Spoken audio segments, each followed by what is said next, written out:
And we are live. I'm your host, Mirko Schmiedl, CEO of Staking Awards, and you're listening to the Staking Mondays podcast, where we provide weekly actionable insights from the staking industry to investors, professionals, and beginners. My special guest this week is Laszlo from Kiln. Kiln is an enterprise-grade staking provider based in Paris. They offer a variety of products and services, especially for enterprises. Customers can directly stake on their platform or white label staking solutions into their own systems via API or smart contracts. Laszlo Sazbo is the CEO and co-founder of Kiln. He founded the company in January 2018, convinced that Web3 will lead to a more distributed and transparent society. Before that, he built companies in tech recruitment and has extensive knowledge in the Web3 industry and especially infrastructure. Today, we are going to talk about Kiln's most recent Series A fundraise, their roadmap, and how the staking industry is going to move forward. Laszlo, welcome to the Staking Mondays. It's great to have you show. I'm really excited for this episode. Hi, Mirko. Thanks for having me. Very excited to be here as well. Awesome. So first of all, congratulations. You just announced the Series A round for Kiln. Basically on end of November, I believe. You announced that you raised 17 million from Consensus, GSR, Kraken Ventures, led by Luminate Financial.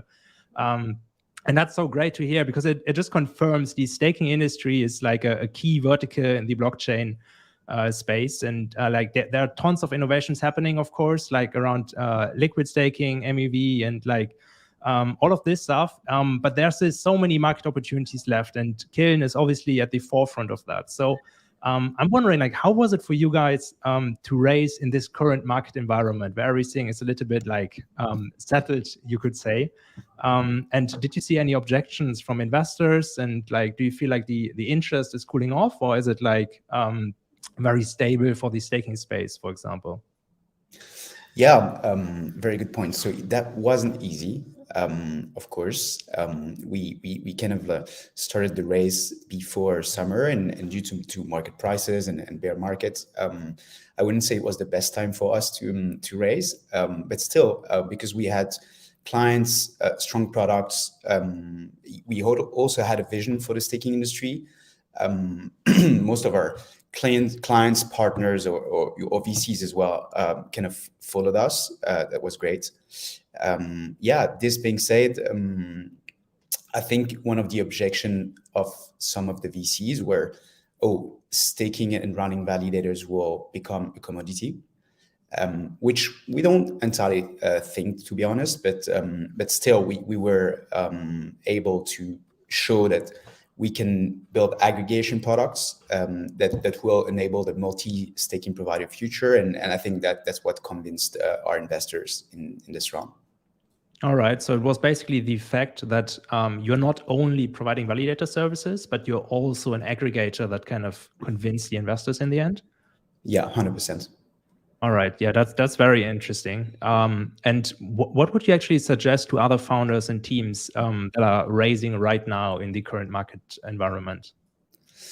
Yeah, first of all, I would say stay bullish. Don't be depressed about bear market. 2024 will eat, and especially if you are in the staking industry, we very you're very impacted by cycles, and remember that you're in a bear market, and the bull market will come back for sure.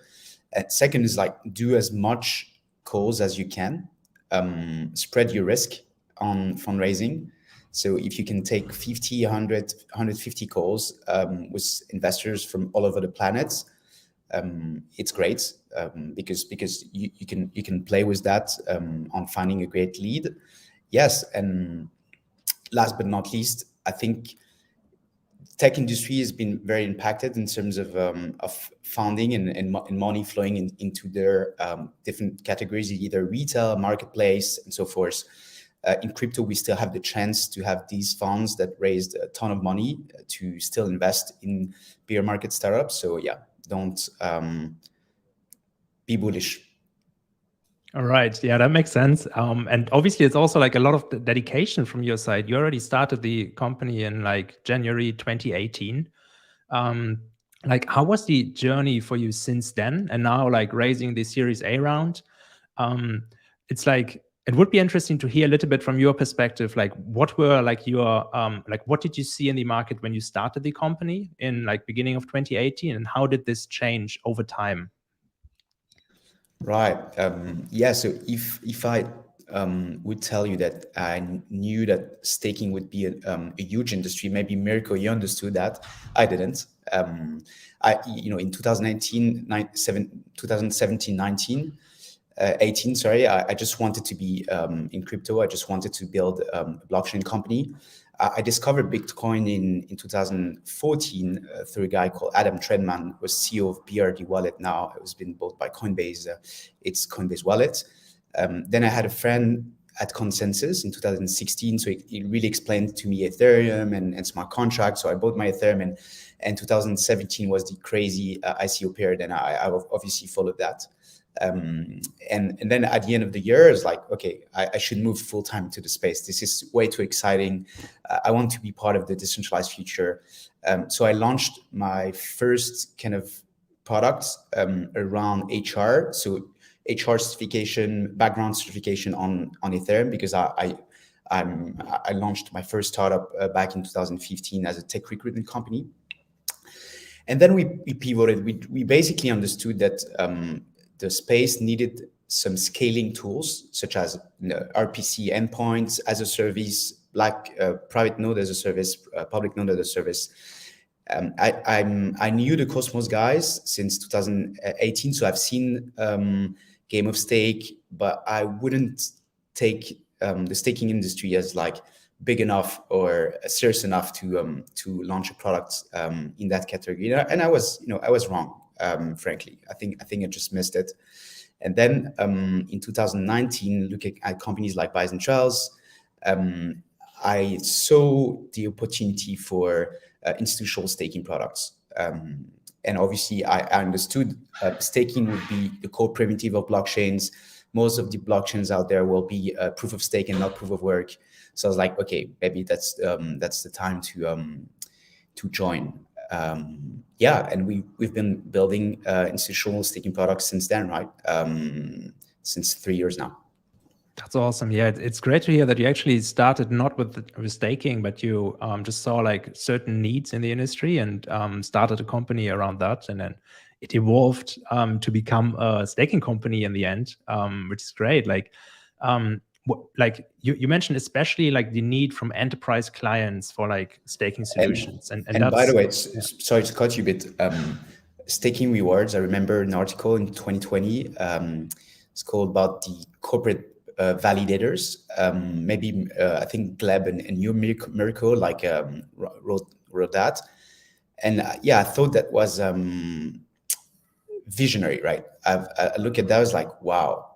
Right, in the future, slashing and running validators will be the job of serious companies with great brands, great reputation, and I don't see why these corporates won't offer staking in the future or even run validators themselves. So yeah, thanks for that article. That was a great one. Definitely. Yeah, it was the blockchain infrastructure thesis. Like mainly due to Gleb's efforts as well for him working at T-Systems and pushing for a staking operation there. Obviously, there's so much, and it just confirms your business case as well, right? Like institutions, like they all want to stake.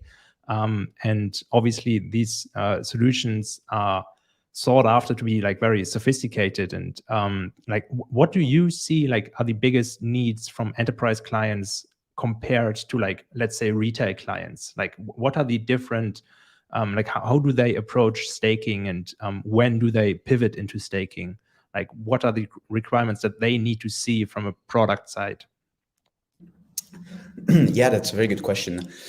And if you look at if you look at the staking market, right, since 2018, it was pretty much a retail market, such as DeFi.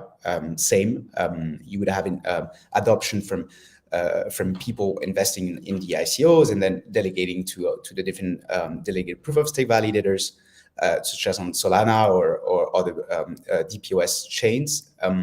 We pretty much see a major part of the adoption in the future, starting now, coming from institutions. And This being said, they will need, and most and foremost after the FTX event, they will need an identified company, right? So that it's stupid to say, but that you're deposited somewhere. They will need maybe regulation in the future. So I'm pretty sure the US or Europe, either MiCA in Europe or the SEC or other associations and regulators in the US will put a staking license at some point. Staking needs to be regulated, not as custody, not as lending. It's a different product. It has different risk, but it should be regulated 100%. Then, insurance, right? Our customers, they want to see that if they want to be insured, we have an answer for that. Sometimes they ask for dedicated validators, either exchanges or custodians. They always want, to a certain extent, to have dedicated validators, either for KYC reasons or just like for monitoring and performance reasons. And what we offer as well is different tools on top of the validator, the staking API, which will connect to custodians, the rewards API that will give the right data on staking. I mean, I'm not going to explain, to staking rewards why data in staking is so important. And I think this pain point still. The data in the staking industry is like, it's really early days. We need to improve on many aspects. And smart contract automation, all of this makes kind of a secure flow to stake institutional assets from custodians or from an exchange. So that's what I would say differs from a retail staking provider that will just pop up a validator and work on his marketing aspects, maybe doing podcast or having a great website, and an institutional one that will focus on insurances, dedicated validators, all the tools that to connect to custodians and exchanges, and regulation or certification, right? We are SOC 2 type 1, and I don't recall of any staking provider at the moment being also SOC 2 type 1. So you see, like these stamps of you have high security standards is quite important for these institutions and for them to trust you staking. Yeah, definitely. I can imagine like a lot of the big institutions, they also have like approval processes, and then it just requires certain standards. And you mentioning like the data side, obviously like there's not much visibility on the data, like it's very, very underexplored. Maybe we've seen like 5 to 10% of what we can do, maybe even less on the data side. And I think that alone will unlock like a lot of opportunities and onboard a lot of like new institutions as well. Like right now, the accounting is still like horrible and so on. So like, what do you think, like if we get to like onboard, like, or like if we get to like solving all of these issues or challenges for the market that still like holds institutions back partly, like how big do you think is the total addressable market, the TAM for the staking industry, or like for especially Kiln as well with your products? Right. I think it's obviously hard to give a number, but I would say if you want to do a very simple calculation, is like you take all the proof of stake chains and you combine them in market cap, which by the way, staking rewards usually do well. And then you think, on average, there might be 50 to 60% of all tokens that will be staked on all of these chains, right? It's not the case yet for Ethereum for many reasons. The merge, Shanghai fork, and then obviously, kind of like better product to bring maybe liquidity or easiness of staking. But yeah, that's what will be the case. I think 50 to 60% of all these tokens will be staked on these proof of stake chains, and then you have the TAM, right? You have the number of assets that will be staked, and if you think that there's maybe Ethereum is going to represent 50% of the staking market. Right now, it's 16% of all ETH that are staked. In the future, maybe 50 to 60 to 70%. And then with the next bull market and the price doubling or tripling or doing a 10x for these emerging protocols, yeah, you could think in the next 24 to 36 months that the staking market will do a 10x in value. I mean, at least that's what we think. Yeah, I don't know if that answers your question. That's what you think, like if we get into a bull market again, or like in general, like even under the, like if the market conditions remain stable, kind of? Yeah, so the staking market is driven by two factors. First, the adoption, and second, the price, right? So if you get more adoption, which I think we'll have, specifically on Ethereum, and then if the price goes up again, obviously the market will ultimately increase. If you look at 2021, a lot of these emerging protocols, emerging proof of stake protocols, lost 85, 90, 95% in value. So, if you're bullish enough and think in the next bull, this value will come back or even increase and break all-time highs, then you can think the market will more than do a 10x in the next 36 months. Yeah. Yeah, that makes sense. I mean, Ethereum right now already has like more than twice of the next biggest proof of stake network staked, and only 13% in Ethereum are staked. So if the assumptions of like 50 to 60% are correct, then like there's still a lot of capital basically to be unlocked, especially on Ethereum. Yeah. So for you, and so you raised 17 million just to like expand Kiln and like build your products and so on. What are your next steps and milestones for Kiln, and what's on the roadmap for the next 24 to 36 months, like in this growth phase for staking? Yeah, I'll maybe stick to the 24, right? Because 36 months in crypto, that's insane. Very hard to answer that question, but first of all, the raise will serve for the team, our biggest assets. And the reason we think we have great products, it's because we have an amazing team. We are 35 people now, a little bit spread everywhere in Europe. We have our main office in Paris, but yeah, getting 15 to 35 more people in the next 12 months, that being 50 to 75 persons, that's what we think.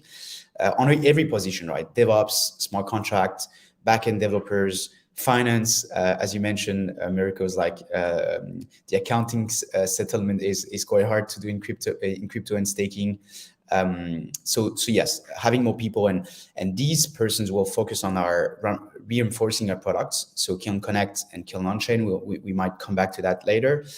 Also building a Liquid Collective with Kraken, Coinbase, and we might in 24 months we might extend our suite of products outside staking and start to offer maybe DeFi products. I can't tell you more about it because it's still very much in brainstorm in the company. But ultimately, what FTX showed is like staking is a great yield, and then DeFi is as well. So our customers, at the end of the day, they are seeking for risk rewards, and having the safest yield with the lowest risk and the highest rewards, and you can find that in DeFi as well.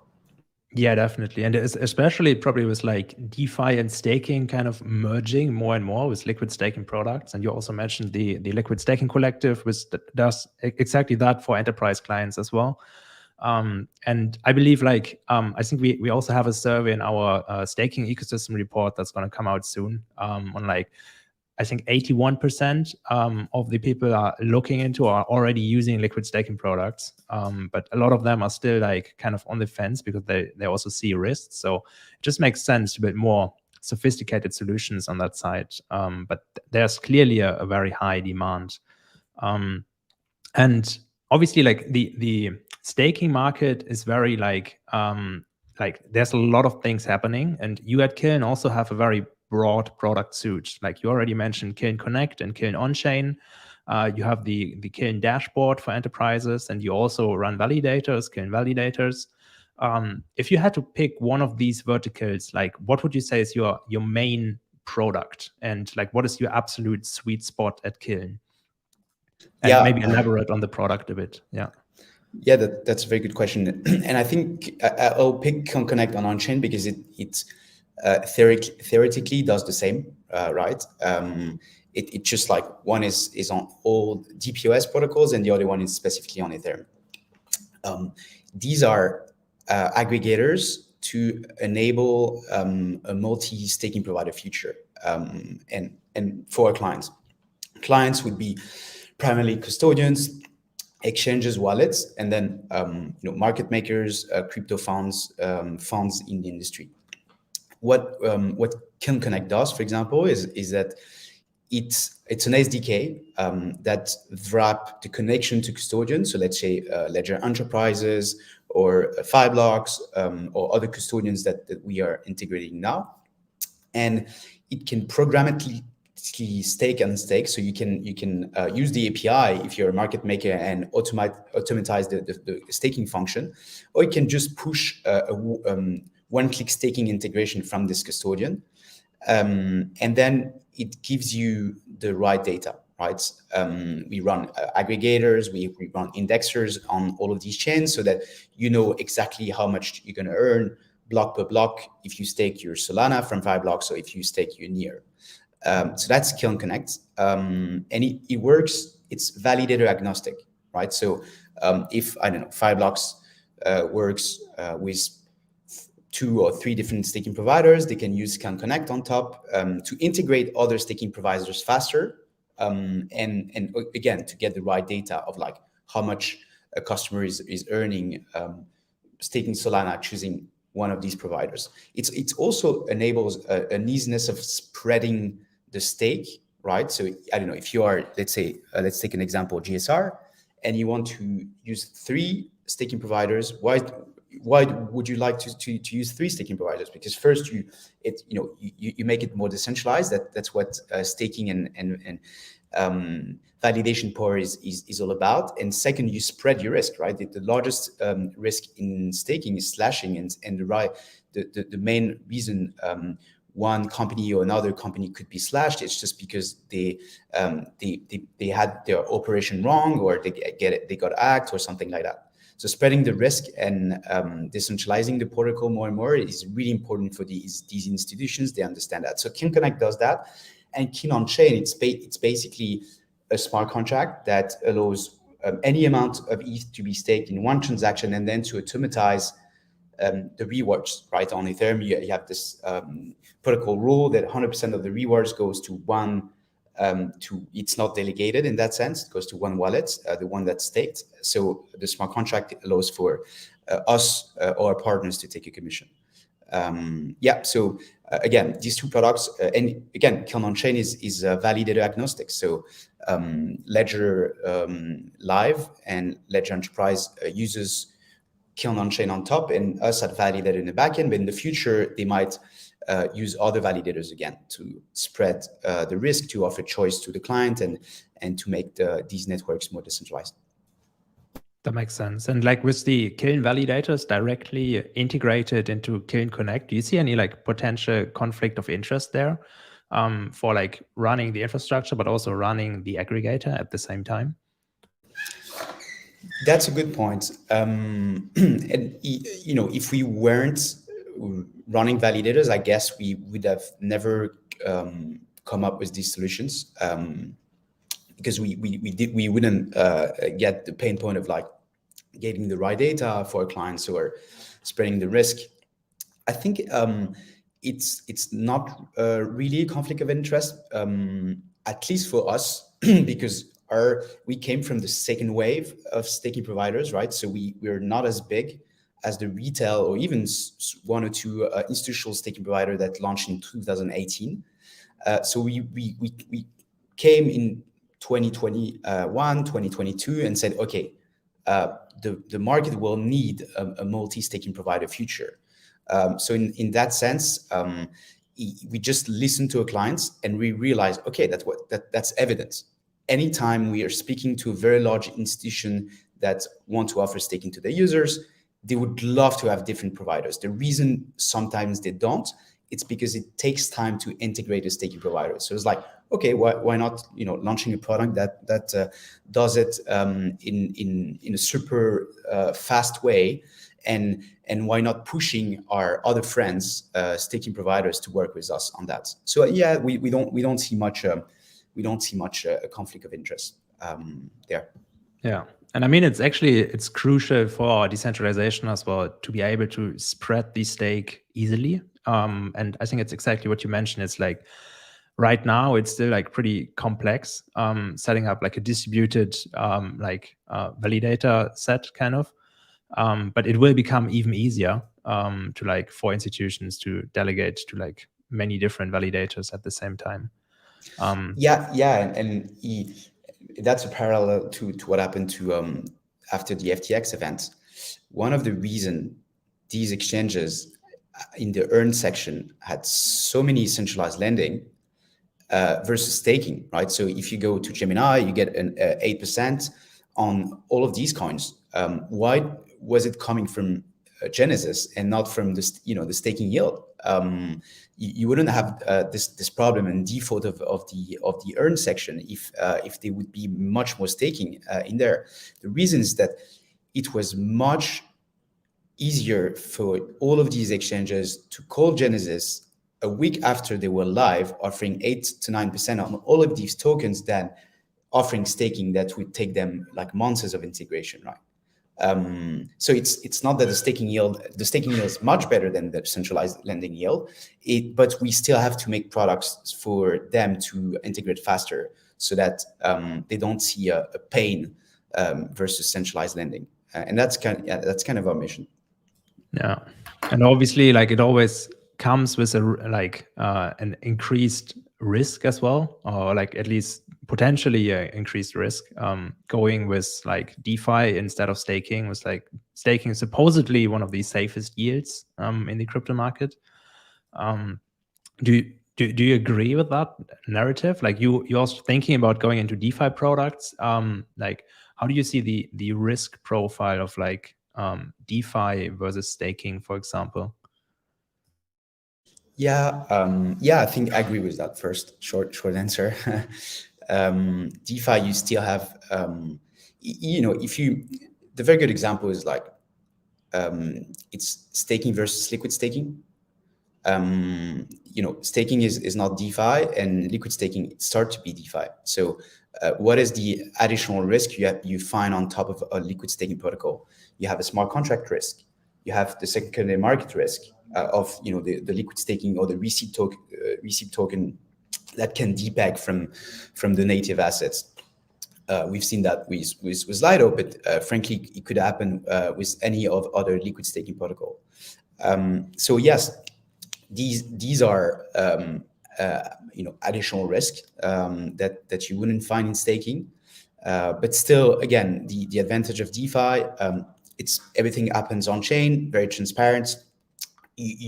Supposedly you know what you're buying, and if you really look at what's happening in the back end. So yeah, after staking, I would say DeFi is now the second safest yield in the market. And then obviously, saying DeFi as main category is there's a spectrum of different risks that you can find on DeFi if you use Maker, Aave, Compound, or much more exotic DeFi products in options or future, for example.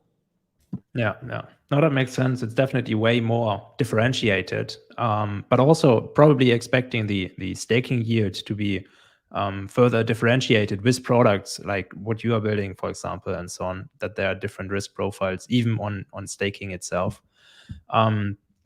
Just going back to the Kiln Connect, like you as a staking aggregator, how do you actually like monetize that? What's the pricing like? So if like a delegator would stake through your solution, basically, you would like just take a fee of the cut, and the validator gets another fee, or like how does this work actually? Yeah, that's pretty much it. we will take a very small fee on on top of all the validators that we aggregate. This being said, so Kiln Connect comes with the hardest parts of the product, I would say, which is the rewards API, right? So all the data around staking, the account balance, notification when the stake just happened, the obviously the rewards per block on all of these protocols. So this product might be sell more as a SaaS model, right? So you would pay for different companies a monthly price, in a normal SaaS model. And the reasons for that is that we realized some of our clients don't need Kiln Connect straightforward, but they need a part of the SDK, which is the rewards API. So it's quite new in our DNA, I would say, but we're starting to monetize in a SaaS model this past week, actually. Yeah. All right. No, that's very interesting. Yeah. And looking into the landscape of like other staking providers or like other like companies in the industry, like who would you say are your main competitors for enterprise grade staking, and like what makes you different here? And maybe also like it would be interesting to hear a little bit how you work together with like Alluvial as well, and like how that partnership works. Yep. So I won't mention names because I have so many friends in this industry. So if I don't mention them, they will they will be mad. And so many friends that I met also in Lisbon because of your amazing staking rewards dinner or the great event that you launched. But I would say in our mind, there's few institutional staking providers, and how do we see that is like when we are on large deals, custodians, exchanges, wallets, we usually face very few companies, if I might say, and these companies are most often in Americas and less in Europe. That's what we kind of realized.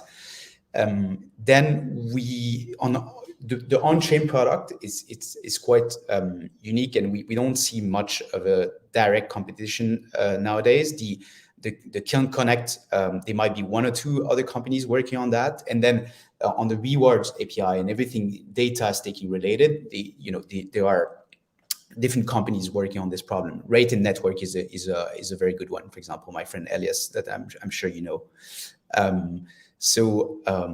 This being said, on Alluvial,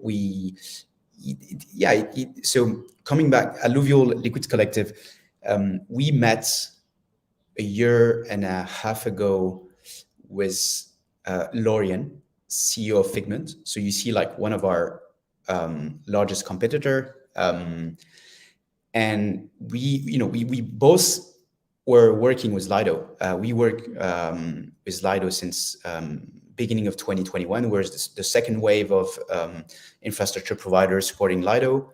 And we thought Lido was an amazing product. The Lido team, is amazing. I love them. Shout out to Easy, very good friend of mine. But Konstantin, Vasily, all these guys are amazing. We just realized that the institutions would need an institutional product. That's what we realized with Lorian, CEO of Figment, I think a year and a half ago when we met. And we were like, okay, let's try to build a standard together. And it's also good for the ecosystem, right? It's like Lido is taking so much criticism of like concentrating a lot of validation power that it's good that there's a good competitor out there. So Alluvial Liquid Collective is different to Lido in two ways, two folds. First, there's KYC in and out of the protocol. So you ensure all the funds that are locked in the protocol are KYC ML compliance. Then the liquid staking token or the receipt token can be pegged on the rest of DeFi. So permissionless DeFi doesn't have to be a KYC DeFi environment. And the second is like we call it higher security standards. So there will be security audits on the staking providers. They will maybe ask for different certifications for these staking providers to have, in order to validate the blocks of this liquid staking protocol. And what we do at Kiln is we basically build all the protocol, the smart contracts, the Oracle, the APIs for the integrators on the Ethereum part of the collective. There might be other teams that will do Solana, Polkadot, and all the other protocols, but we are the protocol builders or specialists, if you will, of Ethereum on Alluvial. Yeah. All right, that's great. And so is there actually like a chance that Lido cooperates with Alluvial, or like that Lido kind of launches like a KYC staked ETH or something from Lido directly, or like is there a chance like this, or is like Alluvial like its own kind of product in itself, or like can it be implemented from other liquid staking protocols, for example, as well?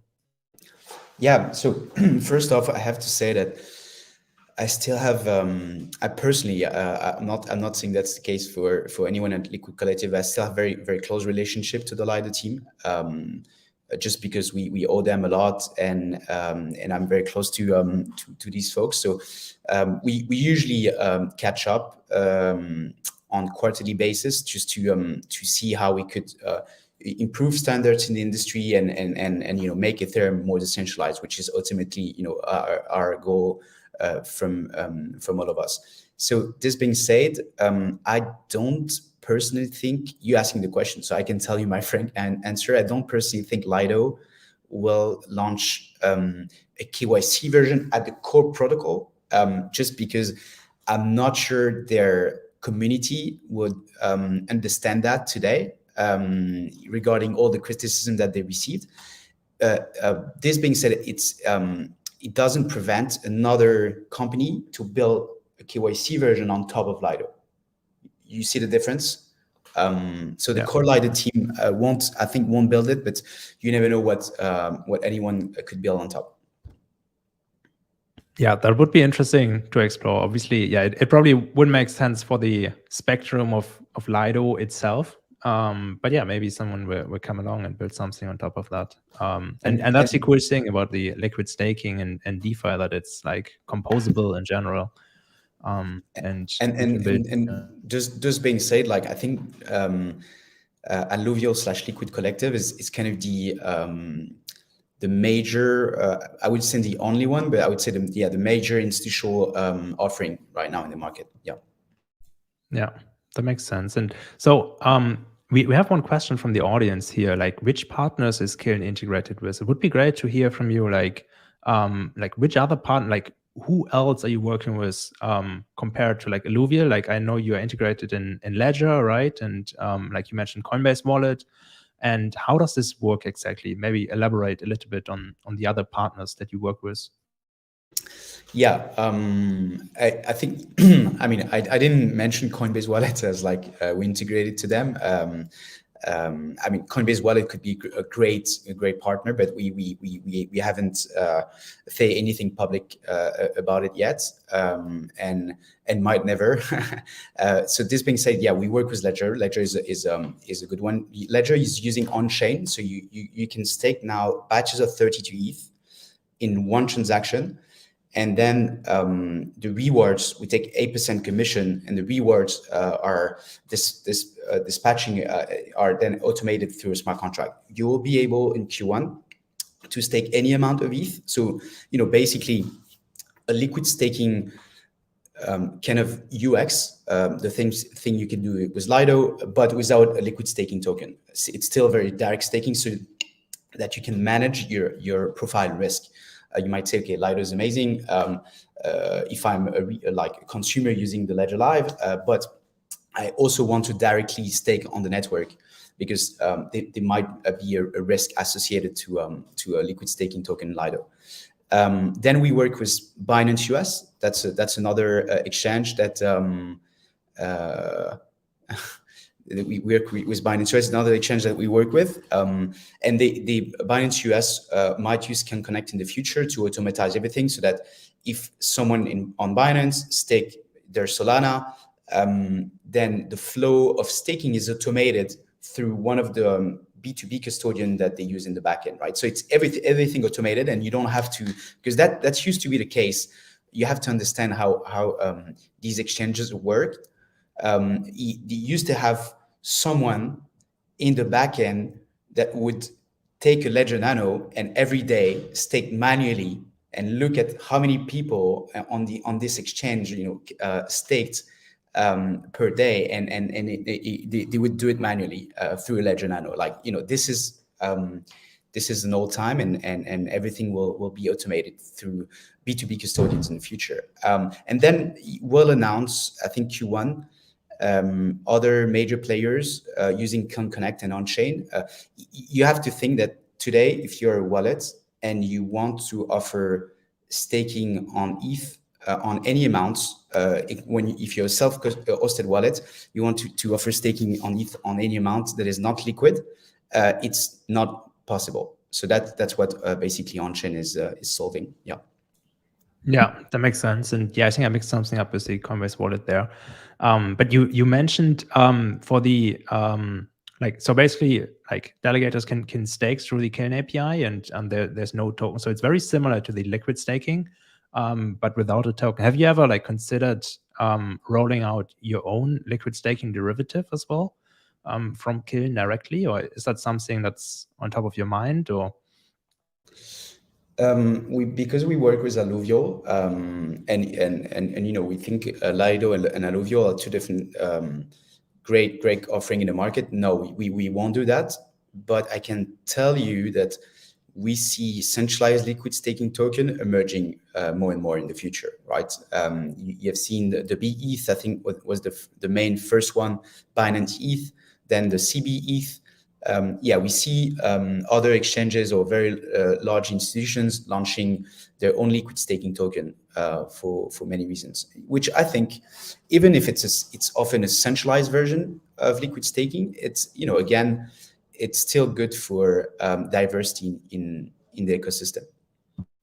Awesome. No, that makes sense. And just one last question here to close it up from Eric Bradshaw. What does the roadmap look like for updates to the Ledger Live dashboard, and what potential new analytic features are coming for Ledger Live users? Yeah. So what can I say? Okay, let me say two things, right? Because obviously I don't want to also announce stuff that I'm pretty sure Ledger would like to announce themselves. But I can tell you that you will be able to stake any amount of ETH on a non-liquid way, in addition to Lido Q1. That's what I told you earlier, and that would be great. If you have a Ledger, you'll be able to stake any amount. In the backend will be our validators, but in the future, it could be other validators as well. I can tell you that if you staked already 30 batches of 33 ETH through the Ledger Live, since we launched, I think 3 weeks ago, you might receive, and that was an amazing idea, never been implemented in production, from Jim Magdal, that you might know if you're familiar to the staking space, you might receive an NFT. Representing your validator. So I'll let you imagine what you could do with this NFT. I guess that's the two things I can tell you right now. Awesome. Yeah, I think that's great news for all Ledger Live users. If you're staking ETH through Ledger Live, potentially receiving an NFT, which unlocks further functionality, I guess. And cool. No, it was great. Laszlo, thank you so much for your time. So we can close it off here. We had great insights today. Thanks for being on the show. Like, what's the best way to follow you and to follow Kiln and everything that's coming up on the roadmap for the next few months? Yeah, you can always reach out to us, to me, Laszlo at kiln.fi. You can also see which events we are participating to. So kiln.fi/events. in case you weren't at the staking summit. And please look at our blog and our YouTube video as well. We pretty much do a lot of events in around ETHCC in our office. So if you turn out to be in Paris in July, would love to host you in our office. And thank you so much for having us. Awesome. Yeah, thank you so much being so generous with your time as well, Laszlo. We've been speaking with Laszlo, the CEO of Kiln. If you enjoyed the conversation, check out the previous episodes on Spotify and YouTube, subscribe to our channels, and follow for all future episodes. We have great guests coming up. Check out our Staking Industry Ecosystem Report 2022 coming out very soon as well. For more insights into the staking industry from the data side and also from surveys to validators and users and so on. And follow me on Twitter at Berlin Crypto and our team at Staking Rewards. I'm Mirko Schmiedel. You've been listening to the Staking Mondays here on Staking Rewards. For Laszlo and for the audience, thanks for tuning in. Thank you, Mirko.